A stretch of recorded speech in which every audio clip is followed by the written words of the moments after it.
Hello everyone, my name is Robert Aceves, and we're starting another episode of MindFit Podcast, and I have here with me Neil Babbins. How you doing, Neil? I'm doing great. How about you? Doing great. I'm kind of excited for the end of this year. Hopefully it's the end of all the negativity, and hopefully next year is better than this year. How was your week? My week was pretty, it was common up until yesterday. We had some internet problems, which are apparently going around, a lot of outages here and there. So my entire block was out for about 4 or 5 hours, and a bit last night in the middle of the night. Yeah, so work was involved. Work was affected for a lot of people, myself included. Silver lining again, I got a little bit of a day off, but Nice. It's been a bit stressful, but it was good. It's been a good week though, and I agree with you. Looking forward to the end of the year, taking some vacations myself. Well, actually one in January for about 8 or 9 days, and I'll be away New Year's Eve, which is nice. So, and Christmas I'll be spending with family and friends. So a little bit of Zooming, a little bit of actual, social bubbling. So yeah, I too am looking forward to moving into January, the early spring, and hopefully some changes. I think everybody really needs to, experience a change, from the status quo. I really do. And I think, I think people are hitting the second wave, a second wave of stress and it affecting them. And I was telling somebody just the other day, I think a lot of people, not just clients that I speak to, but people I speak to in general, are beginning to experience the second wave. In other words, how they're being affected. They're beginning to realize how they're being affected. Whereas before, in the first time around, they didn't really see it. Now they see, you know what? Now I really see how this is waiting on me. I see the things that I've been doing or not doing. You know what I mean? That really have been implicit in what's been going on around me. So I think the second wave has hit people harder than the first, even though we think we're used to it. I'm not so sure that's true. Yeah, I really think that next year is going to be a lot about healing. Recently, I follow someone on Instagram who's in Australia and New Zealand as well, and both keep posting this, stories on Instagram, and they're like, "Oh, it's been 45 days with no cases, and people are walking around and doing their things and living their lives." And I'm like, "Wow, that almost looks like a movie, right? Like it's the end of the movie, and they've already gone past the problem, and it's kind of, and I think it's the summer there right now. So for them, it almost feels like the pandemic is over, and I can't wait for that to happen here in our country and in this part of the world." So yeah, be interesting because some people would argue if we had them on the show, if we interviewed people, if you got people's different perspectives, some people would argue the intensity of the pandemic in general. You know what I mean? That they say it's over. Some people I speak to, it depends upon who it is, have, like I said, varying opinions, very varying opinions of what's been going on. And I even have a friend who said to me, who will remain nameless, not only is he tired of the whole thing, but he really thinks it's a whole big, he thinks it's a hoax. He's one of the hoax theorists, not hoaxes and it's not real. It's people getting sick, but that it's blown way out of, proportion. So again, I think a lot of the anxieties are coming from exactly that. Like New Zealand, Australia could say, "Oh, we're good," but then again, you watch a lot of movies about history, and they didn't think the Titanic would sink, and they didn't think that, they said, Hitler, he's just another politician and stuff like that, and all of a sudden, boom, you're hit with the truth, man's arrogance type of thing. So who knows, Yeah. And, I tell you, I have also a lot of friends that are in the medical industry. And, I just saw one of my friends going to work at like 10 o'clock the other night, and he was posting something on Instagram saying, I wish people could see what we see in the ICU right now, especially in California. I think California just hit the records of cases in the whole nation. And, there's no more beds, and they're starting to put beds on the parking lots and things like that. So I think, and then one of my friends posted something along the lines that, we have to be careful now. And he was discussing with his wife whether he should get on ladders or, even drive, because if you get into an accident right now, there's no beds for you. So you might die from something that normally you wouldn't have died from. So, we got to be careful about what we do nowadays because of that. And, his wife is a nurse, so he knows all this stuff. And that's why, I think it's, I mean, like you said, until you get to that point where it actually hits you, then you may think this is Mhm. not real, or it may not even. I mean, like I've told people before too that this, the problems, the economic problems, and the stress that comes from this could be potentially causing more harm than the actual virus. That's my opinion on the overall. I believe that it is, and I believe that it has, and I believe that that's most of the secondary trauma is really what's caused most of the economic, social, and psychological, impairments in people. And I mean, because at the same time, a notification flashed across my screen yesterday. Now I don't know if it's fake news, and I don't know where it comes from. I don't even look anymore because I get like 150 a day. I'm trying to get rid of them, but it's like I don't even know. And even if they say like CNN or something like Right. reputable, I don't know if it's really. They said that Florida has said that all bars and restaurants will remain open, and open was in cap letters, like as if saying screw you, So yeah. So I don't know. It's still like there's still people are still playing tennis with it, but I agree with you. The job losses, economic losses, social isolation. People, a lot of people have been reaching out to me saying they just need someone to talk to because of not being able to see their family over Christmas or over the holidays. Yeah. Having to Zoom. Now we can't even Zoom with my family. We could Zoom, but they can't. Many of them are in Canada, Eastern Canada, which is being hit really hard now too, as well. And they're in lockdown. They're in serious lockdown. They're in a kind of lockdown where this is eerie. You can report your neighbors. You get Wow. fined. I think it's, I may be misquoting, like $6,000 if you're caught convening with people more than your social bubble, and $1,500 per person. And the cops will come to your house, and there's a hotline to call. So if you see your neighbors doing something they're not supposed to be doing, you're supposed to call. And I'm like, that's just reminiscent to me of like Nazi Germany. That's just like, I'm just not okay with that. I'm not okay with that calling out on your neighbors. I'm not okay with that. That to me is more stressful and anxiety provoking, even though the intention is good, and even though the intention is for social decorum. I'm personally vehemently against that. Yeah. So as a result, they're not even convening like just like my nephews together for Christmas. So we were going to Zoom. We're still going to Zoom, but it's going to be just like my two sisters in two separate houses, you know, with Santa hats on, kind of thing. And well, we'll do a few houses, but it'll be like we'll still be 5 or 6 people, 10 people, but in different homes. Yeah. So I and I tell yeah. you, some other countries are dealing with this differently. I just spoke with some of my friends in India, some of the monks that I talked to that I met back a year ago, actually, Mm, and some of them they've been in this tiny rooms, probably smaller than my office, the whole mm, time. They don't go out. They can't go out. They can't do a lot of things because the government doesn't allow them. They also live in places where there's a lot of people in the same area, so they really are trying to stay in indoors most of the time. And I was talking to one of them. He's like, yeah, I've spent the last 10 months in this room. And I just cannot believe what that's like for some people, And I was complaining that I couldn't go out to certain mm, places like the movies, but at least I can go out for a run or a walk. These people don't go out at all. mhm, And so in some ways we do have it better in this country. But then, as you were saying what you were saying, I just remembered one of the politicians was talking about how they're expecting a lot of lawsuits coming up maybe next year because mm, there are a lot of people who've died in the workforce. So there's a case of a woman whose dad was, I think he was 70 or 67, and he worked at a grocery store. And when this whole thing started, he asked his boss if he could wear a mask because, he didn't want to, be exposed or whatever. And the boss said, no, you're not allowed because, we don't do that here or something like that. And then the dad died within a few weeks from COVID. wow.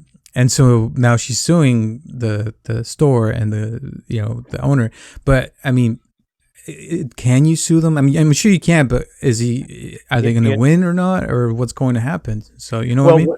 yeah, whether they're going to win or not, I couldn't say. That's a whole legal question, a legal question. But I mean, I'm also for that, for her taking action against the business, because I'm saying that it's your right to choose how you want to deal with the situation, your level of risk tolerance. If you want to wear a mask, Like, I'll give you an example. A technician came to my house yesterday, and they have to wear gloves and a mask when he came in to check my internet.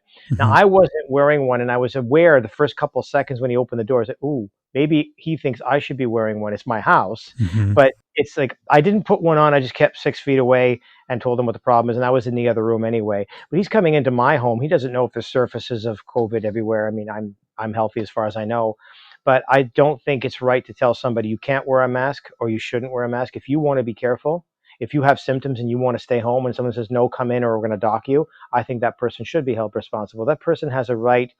I'm not going to say to their anxiety, but they have a right to take care of themselves if that's the way they Hmm. perceive the information going on around them. So I'm equilateral across the board. If that's the way you want to deal with it, you have the right to deal with it, and you have, even if he didn't pass away, you know what I'm saying? I mean, that's horrible news. But even if he didn't, pass away, you can't tell somebody you can't wear them. It's just I don't think that that's fair either. I really don't. You Yeah. know, There's yeah. going to be a lot. I mean, and a lot of companies, they're allowing their employees to work when they shouldn't be working in certain situations and things like that. And so who knows what's going to happen in the future. So, and that's what one of the things that the government's kind of worried about. And at least we have that opportunity here in this country. I know in Mexico, a lot of my family is going through a lot of this stuff where government's not doing much and people are basically doing whatever they want. And I see, cousins and people that I know having parties and weddings, and they're just having a normal life. But then I also have cousins that are doctors who, again, the ICUs are getting packed and there's no more beds, and they're getting worried because they don't want this to happen to their relatives and my Mhm. family as well. But I mean, and the thing is, you don't know. It's like like if there's a room with 100 people, that at least two or three are going to die, and that's the thing. Like, who's going to be those three people? Right, right. So it's kind of Yeah, scary. they did warn us about this time of year. They said that the flu season in general would spike. So it could be, a lot of things combined, and people tend to get more depressed around this time of year, seasonal depression.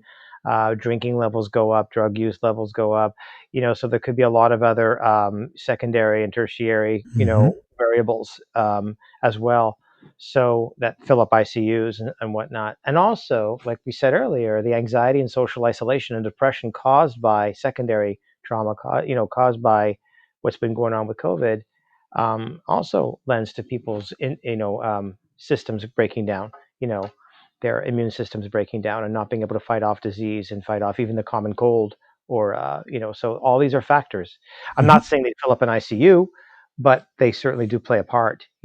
And it's interesting you brought up about different countries and different cultures, because people have told me also who are from other cultures, like the person who spent the time in the tiny room and all those months, we don't know how they do it. The cognitive overload that we have in this country, when we take a look at the contrast between now and then, how we have to live our lives and we're being asked to live our lives, the contrast is huge for us because we generally live with cognitive overload. For Hmm. us, what's normal is always having something to do, always striving forward, heavy social life. If you look at social media, they say that social media can make you feel depressed because you're always comparing and contrasting yourself to somebody else's life, but somebody's only posting the best things about their life Monday through Friday. They're as boring as you are, you know. So the cognitive overload in this country is massive, but in other countries, they're also used to their government cracking down. When the Hmm. government says, if you're out on the street past 6 p.m. without a permit, we are going to arrest you. And they're used to that kind of treatment. See how I know I said before I'm vehemently against people calling on their neighbors? I am. I would never, if I had choice, I'd never live in a country or a state or a region that would do that and that would tolerate that. I even tell that to my own family. I said I would not. I would pack up my bags and I would go to another place.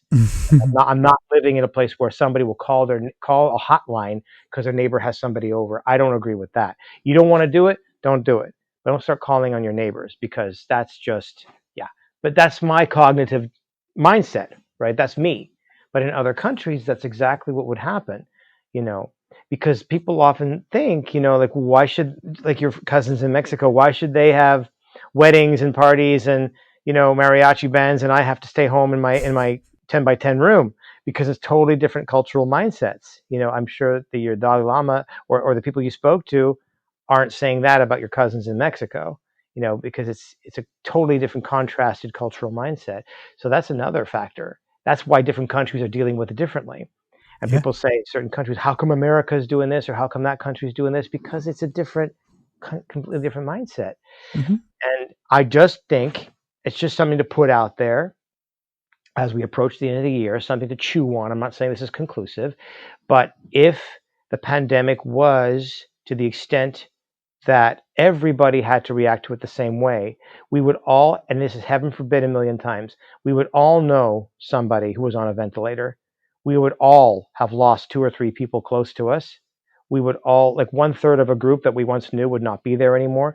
I don't want to ever see that, heaven forbid, but that to me would be what everybody would have to respond to. I mean, look, this is happening. You know what I'm saying? We don't drive by and see parking lots full of beds. And again, heaven forbid a million times, who would want to have to experience that? But I think that if it's undoubtedly happening around everybody and nobody can question or doubt, then everybody would start to realize we do have to all pull together. And if somebody's being an idiot, you know what I mean, then we would all say, yeah, call the cops because you can kill people, right?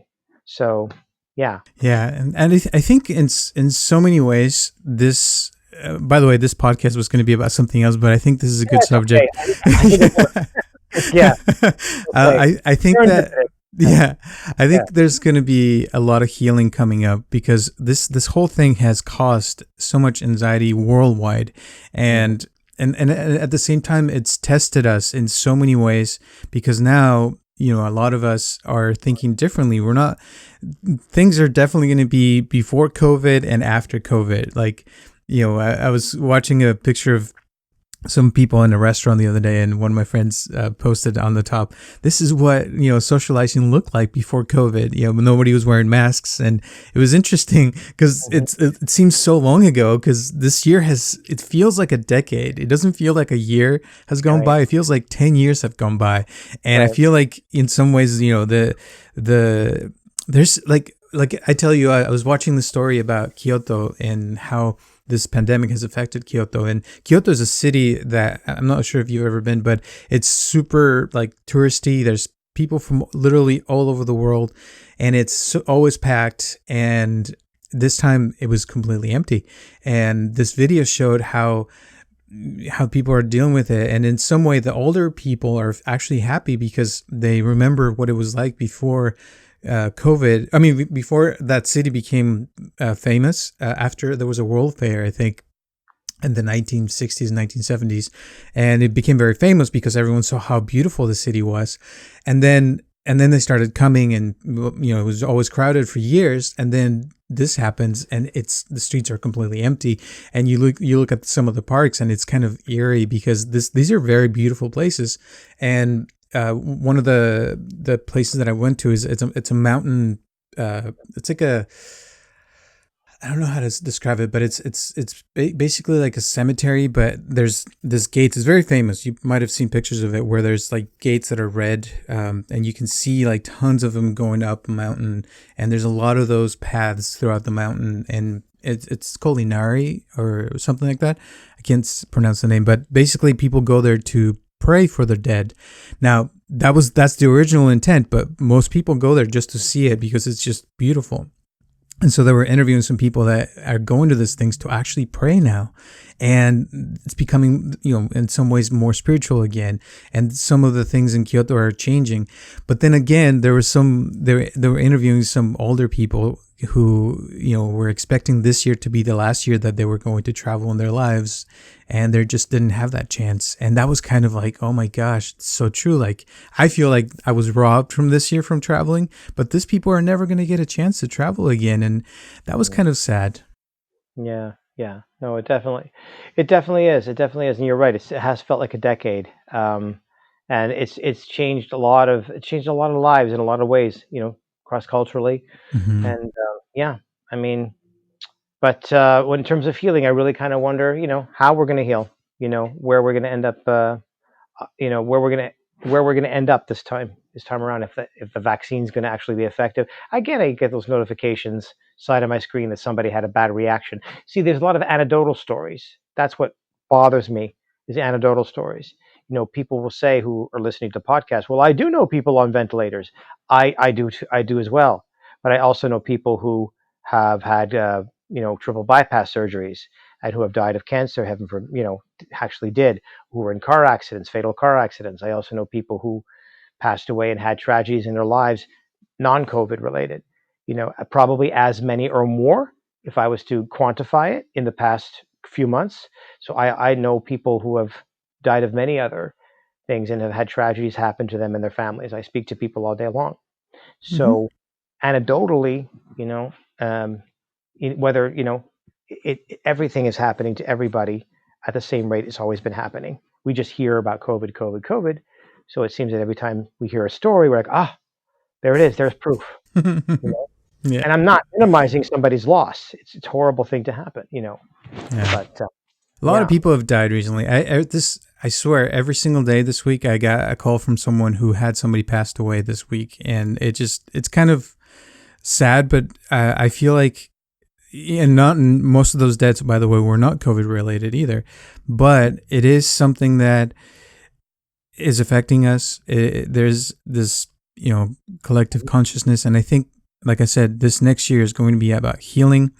Our next podcast is going to be about healing. So I know this is a little depressing, but we just wanted to talk about this because it's the end of the year, and I think it's time to see the negativity that's been happening, this year and accept it so that we can change it, because we cannot change something we can't see or acknowledge. So we're acknowledging that things have been, not the best, but this next year we're going to work on healing that and changing things, and hopefully that's going to be the case. Yeah, you got to know what there is to heal in order to heal. So because people are also, last point is that I think people also are looking, even if the pandemic itself is not as serious as some people say, people are still saying, wow, look at what could happen, look at what could come across the border, look at what could happen to us, and look how, well, I won't say easy, but relatively easy it is for our lives to change almost overnight because of government decree, or because of a pandemic, or because of somebody saying, there's something on that ship, you know what I mean? And we think it's got into Rhode Island and New York, everybody locked down, boom, boom, lives can suddenly change. And that kind of anxiety is tremendous, Mm-hmm. because we've Yeah. never experienced that before, not in our generation. So. No, this is definitely something that most of us did not expect, and things have changed. So let's acknowledge that, and acknowledge that people have suffered this year, and not just in this country, the whole world has suffered, and hopefully we can all heal and come together, like you said, because it's going to require all of us to repair all the damages, and there's going to be change. I tell you that there's going to be revolution started, and there's going to be things that are going to change industries, and we're going to be looking at the world in a different way, and it's already showing, and there's a lot of things that are changing. I just heard this morning, actually, that Russia is actually welcoming global warming, because now they're starting to become one of the most powerful countries because they have more land than any other country. But most of the land was frozen before. And now, because things are getting warmer, they're able to have more land to harvest. So in the future, they were saying, they're predicting that we might actually live off of Russia, which is kind of scary, but and Canada also will benefit from this. And so they're saying that there's going to be a shift in power in multiple countries because of the global warming. So yes, it's going to be bad for a lot of people, but also it's going to change other countries and make it good for other people. So we'll see how things turn out. Yeah, that's exciting in a way. Yeah. Exciting and scary. Yeah. Yeah. At the top of a roller coaster about to drop down. Yeah. What a way to end this podcast, huh? Yeah, it's a roller coaster. Yeah. Well, any last words before we end today? No, I think that I like the reframe that instead of suffering damages, instead of we've suffered, reframe it to we've changed. I think that's a positive way of looking at it. We've suffered a loss, but it's about change. And in change, there's always discomfort, a lot of discomfort. So. Yeah, and I think, starting after this year, I think decisions are going to be made differently. I think, for example, if anyone's ever going to open a restaurant, I'm sure they're going to have, keep in mind having an outside patio. So in case there's a pandemic in the future, or, if you're going to start an app online or something, you want to make sure that there are certain things that come with that so that you can, be prepared for anything in the future. So much of your business has to do with delivery, takeout, and not being inside an establishment in an enclosed area. Absolutely. Yeah. So we'll see how that goes. Anyway, thank you so much for your time. Next week will be our last episode. So for the season, thank you so much for everyone who's been listening to us this whole year. So it's almost been a year. We really appreciate it. And we hope you are having an amazing time now, considering things that are happening.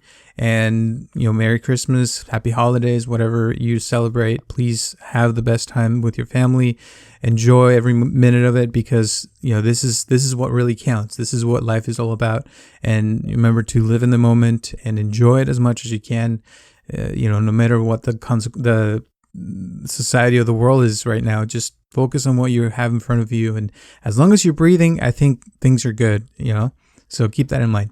Thank you, Neil. And remember, we're here every Tuesday. So thank you to all the people who've been donating. We really appreciate that, especially now at the end of the year. We really appreciate that. And hopefully we'll see you next week. Thank you. See you next week. Bye, Neil. Bye.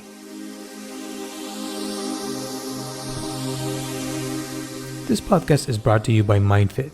Please help us to share this podcast with your friends and family to grow this community. And if you'd like to donate to this podcast, or if you'd like to share your comments, questions, or concerns, send them to mindfitpodcast@gmail.com, or you can call us directly at 714-328-4661.